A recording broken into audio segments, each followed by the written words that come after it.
ang nakasuhan at napanagot ng ICI. Sa lahat. Lahat ng sangkot! Dapat managot! Dapat managot! Lahat ng sangkot! 8 billion pesos in 10 deliveries. Ganun ho, kadaming pera. 8 billion. Hindi magkasya sa maleta, hindi magkasya sa pick-up, hindi magkasya sa van. Ang ginamit ay armored carrier.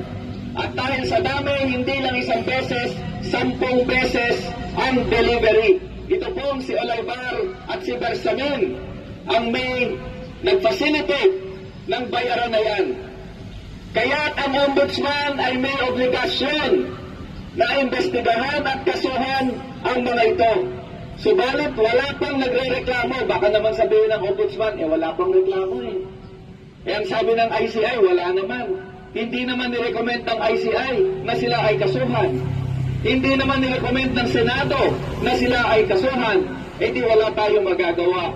Pues, ngayong araw po ay magpa-file tayo ng complaint para walang masabi ang ombudsman na walang reklamo laban sa dalawang ito.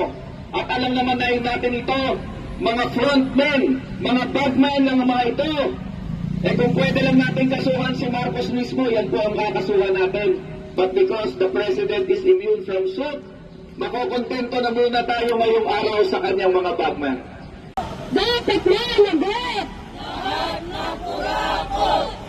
Magandang umaga po sa inyo lahat. Pagtatakip at hindi pinatawag ang mga katulad ni Olaybar at ni Bersamin at ni Pangulong Marcos na lumalabas na nasa tuktok ng lahat ng korupsyong ito. Kaya bago pa magtapos ng ICI, tayo po ay nagdadala na ng ating reklamo dito sa Office of the Ombudsman laban sa dalawang opisyal na ito.